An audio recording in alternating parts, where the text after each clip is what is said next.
obstacles of the kalima, things that block this kalima from የከሊማ ላኢላሃ ኢላላህ በልባችን እውነተኛ ተጽዕኖ እንዳያደርግ የሚከለክሉ ነገሮች አሉ። እነዚህን ካብራራን በኋላ እንለወጥባቸዋለን። እንዲሁም በልባችን ውስጥ እምነት በእውነት የቆመ ሁኔታ እንዲደርስ ተስፋ አለን። ማሻአላህ። መቃብር ውስጥ ስንገባ የምንጠየቀው ከመጀመሪያዎቹ ጥያቄዎቹ አንዱ ይህ ነው። ይህን ሐዲስ መጀመሪያ ሰው ጊዜ ሰምቼ ሳለው አስደንግጦኝ ነበር። ምክንያቱም የካፊሩ መልስ እንዲህ ተገልጿል። አላውቀውም። እኔም ራሴን ጠይቄ ነበር፣ ይህ ምንድን ነው? ለምን እንዲህ ይላል? ከዚያ በኋላ አንድ ቀን ትርጉሙ ገባኝ። ይህ አንድ ሰው ሲደናገጥ ወይም ሲያስብ ግራ ሲጋባ የሚያመልሰው እያለ ሲታገል ነው። ምክንያቱም በዚህ ዓለም ብዙ ጌቶች ኖረውት ነበር። ገንዘብ ጌቱ ነበር፣ ስታተሱ ጌቱ ነበር፣ ቤተሰብ ጌቱ ነበር፣ ፍላጎቶቹ ጌቶቹ ነበሩ። ጌታ ማለት በመሰረቱ የሚንከባከብ፣ የሚያበቃ፣ የሚያቀርብ ማለት ነው። That's technically your Rabb. Yes. So you have to work on yourself. You're asked in the world of souls, alastu bi rabbikum. እኛ በነፍሳት ዓለም ሳለን ተጠይቀናል፣ እኔ ጌታችሁ አይደለሁምን?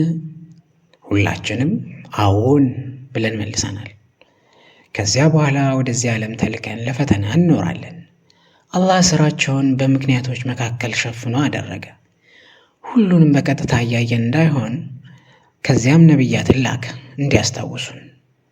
እርሱ ነው ሁሉን የሚያደርገው። እነዚያ እምነት ያገኙ፣ በአላህ ያመኑ፣ በልባቸው ኢማን ያለባቸው ሰዎች ይህን መጋረጃ ይሻገራሉ። መቃብር ሲገቡ መልስ መስጠት ይችላሉ። ነገር ግን ይህ ጥያቄ ብዙ መልሶችን ሊቀበል ይችላል። አላህ ማለት ትችላለህ ወይም ልብህ የተያዘበትን ነገር ትናገራለህ። Let's do. They said bala. They're steadfast on it. So now when they go into the grave, you can answer. But this question is a su'al istifhami, which means it can entertain more than one answer. You could say Allah, or you could say whatever your heart's attached to. Whatever you think, yeah. Our mashayikh used to say. መምህሮቻችን ይላሉ፣ ያኔ ምላሽ ሰጭ ምላስ አይደለም፣ ልብ ነው። ልብ እንደ ስፖንጅ ነው። ወተት ብታጠምቀውና ብትጨምቀው ወተት ይወጣል። በሌላ ነገር ብታጠምቀው ያ ነገር ይወጣል። ልብ በምን እንደተሞላ ያ ነው በመጨረሻ የሚወጣው። መላኩም ሲጨምቀው ያ ነገር ይፈሳል ማለት ነው። አላህን ማታለል አይቻልም፣ መላኢካውንም ማታለል አይቻልም። መልስህ ከልብ ይመጣል። እነዚህ ነገሮች እምነትን በልብ ውስጥ እንዳይጸና የሚከለክሉ መጋረጃዎች ናቸው። እነሱን ሁሉ ችላ ማለት ያስፈልጋል። ችላ ካልተባሉ እምነቱ በልብ አይጸናም። The ability of the kalima of tawheed, la ilaha illallah, to take a firm grip in one's heart. They're like blockers. And they said you have to negate la ilaha, all these blockers, otherwise the kalima won't be steadfast in your heart. The first one. የመጀመሪያው ትኩረት መንፈግ ያለብን ነገር ዓለም እሷ እየሰራች እንዳለች ማሰብ ነው። ዓለም አለ እንጂ ስራውን በራሱ አይሰራም። ስራው የሚሰራው በአላህ ነው። አላህ ነው ለዚህ ነገር ያንን የሰጠው፣ ለዚያ ነገር ደግሞ ያንን የሰጠው። ሁለተኛው ችላ ማለት ያለብን ነገር ለልብ በጣም ቀርበው ያሉ ነገሮችን ግድ አለመስጠት ነው። እነዚህ ነገሮች ሁሌ ከኛ ጋር የሚኖሩ ናቸው። ምግብ፣ መጠጥ፣ እንቅልፍ፣ መድኃኒት፣ ገንዘብ፣ እነዚህንም ችላ ማለት አለብን። ይቅርታ ትንሽ አብራራልን እስቲ። ገንዘብን ችላ ማለት ምን ማለት ነው? እስቲ እንዲህ እናስብ። $1,000,000,000 አለ ካለህና በተዘጋ ክፍል ውስጥ ተቆልፎብህ ብትቀመጥ በዚያ ገንዘብ ምን ልታደርግ ትችላለህ? ምንም፣ አንዳችም አልችልም። ገንዘብ በራሱ ኃይል የለውም። ኃይል ያለው አላህ ነው። እርሱ ነው ምክንያት ከውጤት ጋር የሚያገናኝ። እውነቱም አላህ ነው ምክንያቱ፣ ውጤቱም ከእርሱ ጋር ይመጣል ማለት ነው።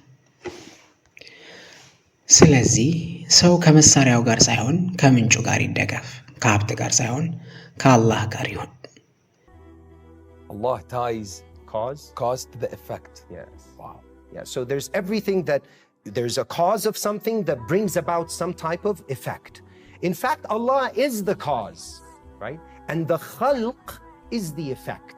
And Allah is veiling His command with the khalq, with these things. So you always, man, you always have to, you don't want to be with the resources, you want to be with the source, not the resource. Yes. See, you understand what I mean? Then you have to. ከዚያ በኋላ ሌላ ችላ ማለት ያለብን ነገር አለ። የተወደዱ 8 ነገሮችን ትኩረት መንሳት። አላህ በቁርአን እንዲህ ይላል። ቁል Allah says in the Quran, قُلْ إِنْ كَانَ آبَاؤُكُمْ وَأَبْنَاؤُكُمْ وَإِخْوَانُكُمْ وَأَزْوَاجُكُمْ وَعَشِيرَتُكُمْ وَأَمْوَالٌ اقْتَرَفْتُمُوهَا وَتِجَارَةٌ تَخْشَوْنَ كَسَادَهَا وَمَسَاكِنَ تَرْضَوْنَهَا أَحَبَّ إِلَيْكُمْ مِنَ اللَّهِ وَرَسُولِهِ وَجِهَادٍ فِي سَبِيلِهِ فَتَرَبَّصُوا حَتَّى يَأْتِيَ اللَّهُ بِأَمْرِهِ أي عذابه والله لا يهدي القوم الفاسقين. Allah mentioned አባቶቻችሁ፣ ልጆቻችሁ፣ ወንድሞቻችሁ፣ ሚስቶቻችሁ፣ ዘመዶቻችሁ ያገኛችሁት ገንዘብ እንዳትከስሩ የምትፈሩለት ንግድ፣ የምትወዱት ቤት ከአላህ ከመልእክተኛውና በመንገዱ መታገል ይልቅ ተወዳጅ ከሆኑ እንግዲህ የአላህን ቅጣት ጠብቁ። አላህ እነዚህን ሰዎች ፋሲቆች፣ የተበላሹ ይላቸዋል። ምክንያቱም እነሱ እነዚህን ነገሮች ከአላህና ከመልእክተኛው በላይ ስላደረጉ ነው። corrupt. Why? Because they preferred these things over the 3 things. Let's be honest, Osama. How many of us እኛ እንዲህ እንጠይቅ እንችላለን። እኛ ምን ነገር ለአላህ እንሰጥተናል? ዛሬ የጋዛ ሰዎች እናያለን። ባለፉት 1 ዓመትና ግማሽ ውስጥ የጋዛ ሰዎች ሁሉም ነገር ለአላህ ስለሰጡ አይተናል። ነገር ግን እነሱ እስካሁን ድረስ አልহামዱሊላህ እያሉ ናቸው። እነሱ ሁሌም ካፋቸው የሚወጣው አንድ ነገር ነው፣ ለአላህ እናቴም ልጄም ሊሰዋለት ይገባዋል። እነሱ እየሰጡ ናቸው። ሁሉንም ነገር ለአላህ ለመሰዋት ዝግጁ ናቸው። ነገር ግን ኢብራሂም አለይሂ ሰላም ምን አደረገ? وماله للضيفان فأصبح خليل الرحمن ሰውነቱን ለእሳት ሰጠ፣ ልጁን ለመስዋዕት አቀረበ፣ ሚስቱን በበረሃ ተወ፣ ሀብቱን ለእንግዶች ሰጠ፣ ሁሉን ነገር ሰጠ። ስለዚህ ዲኑ እጅግ ታላቅ ሆነ፣ አላህም በጣም ከፍ አደረገው። እኛ ግን ምን ሰጠን? እውነት ራሳችንን ስንመለከት እናፍራለን። And remember, Allah says أحب إليكم. It means it's natural to like these things. It doesn't give someone more than what they can bear. لا يكلف الله نفسا إلا وسعها. So, but you will be tested based on what you can handle, inshallah, not with on that level, but actually that's a testament to the iman and yaqeen of the people of Gaza, because how many of their ሰዎች ልጆቻቸውን እንኳን ለአላህ መንገድ ሰጥተዋል፣ እነሱ ግን አልহামዱሊላህ ይላሉ። ይህ ከፍተኛ የእምነት ደረጃ ነው። አላህ ሰውን ከሚችለው በላይ ፈትነውም፣ ነገር ግን እያንዳንዱ ሰው እንደ እምነቱ ኃይል ይፈተናል። ይህም የእምነቱን መጠኑን ያሳያል። ሰዎች ልጆቻቸውን ሲሰዉ እንኳን አላህን እያመሰገኑ ይቆያሉ። ይህ ምን አይነት እምነት ነው?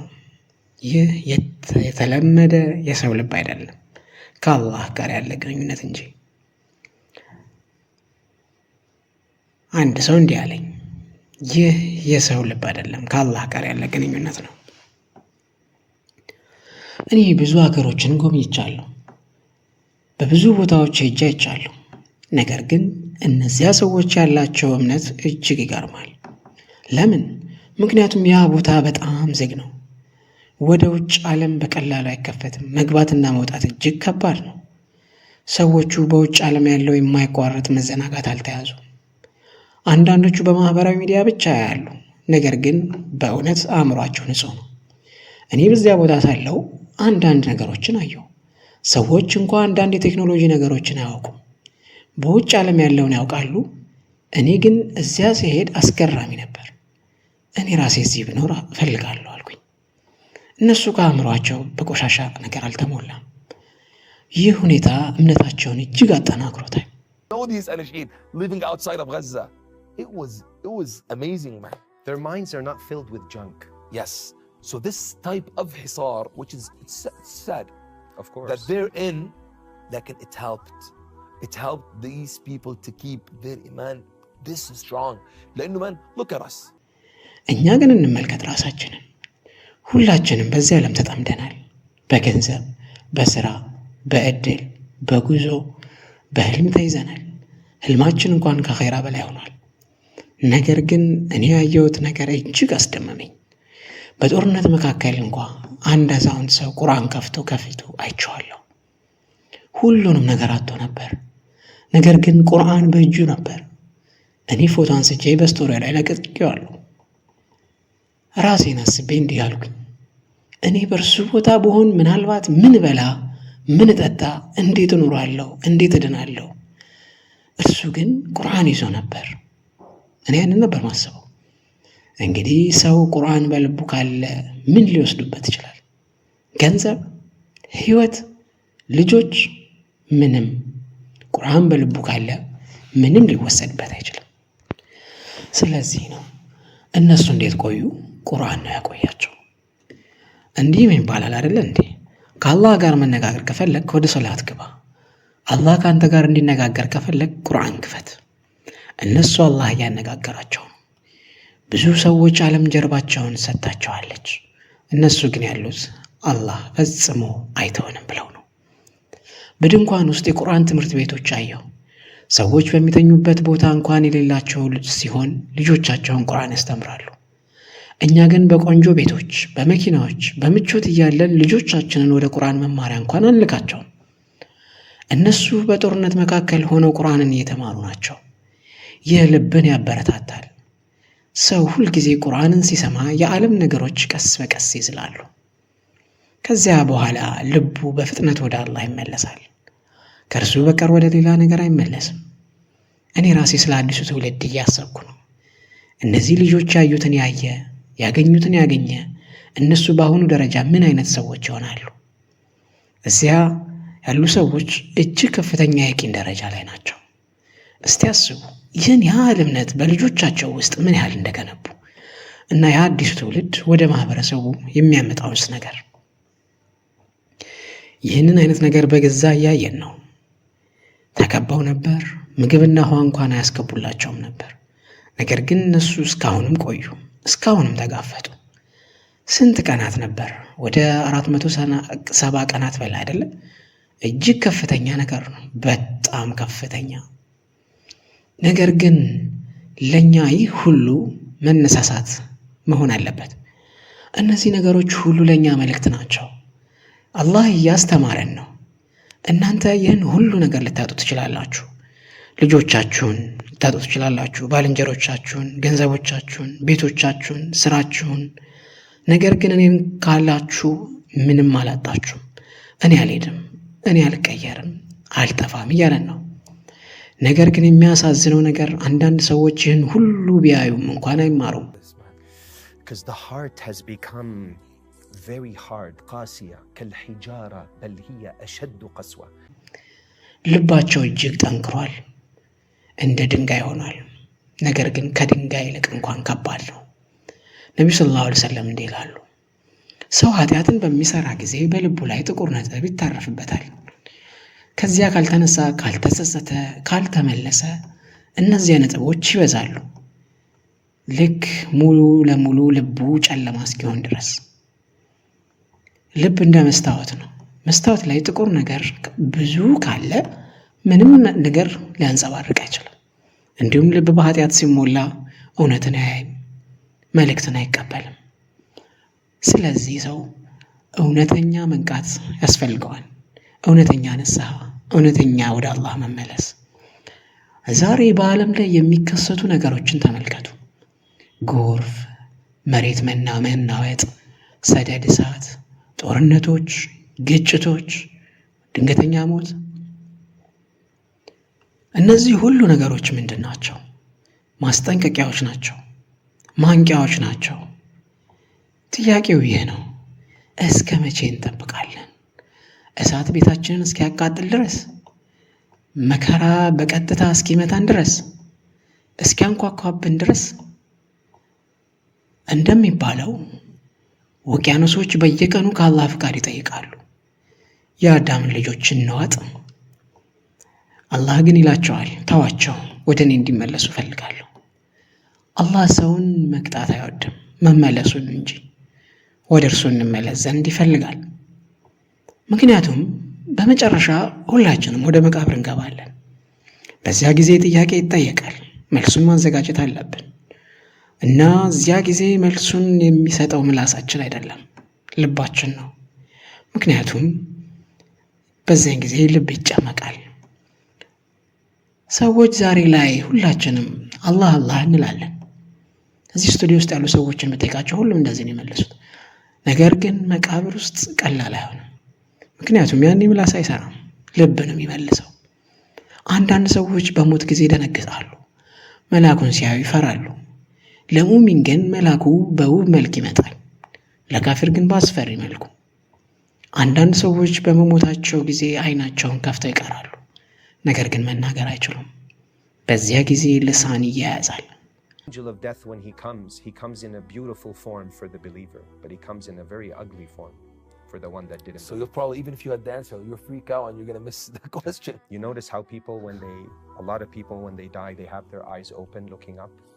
And it's just, you could see like that. It's like that final moment when Allah فَكَشَفْنَا عَنْكَ غِطَاءَكَ, and he sends an angel to hold the tongue at the time of death, where it's in the final moments, so you can't say what you see. You only say what you're used to say. Yeah, and if you spent your whole time with money, you know, in Jordan you find those batata, batata, batata, bandora, bandora, whatever it is, right? You're repeating it so much that I met some doctors that said, you know, some of these people at their deathbed, they were repeating that same thing. Because that's how they spend. No, that's not what I want to be saying. The last thing you want to be talking about ሰው is potatoes በሕይወቱ on the ውስጥ way ምን out. እንደተለማመደ ነበር ያንኑ ይናገራል።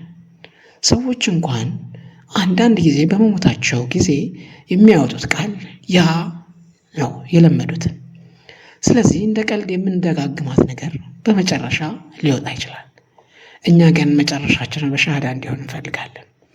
ምክንያቱም ምላስ ከሰውነት ውስጥ የማይደክም አካል ነው። እጅ ይደክማል፣ እግር ይደክማል፣ ነገር ግን ምላስ አይደክምም። ለምን? እርሱ ለዚክር ነው የተፈጠረው፣ ለዳዋ፣ አላህን ለማስታወስ። ሰው ቀኑን ሙሉ መናገር ይችላል፣ አይደክምም። አላህ ስለ እርሱ መናገር እንዳናቆም ይፈልጋል ማለት ነው። ነገር ግን ብዙ ሰዎች ስሙን አያነሱም።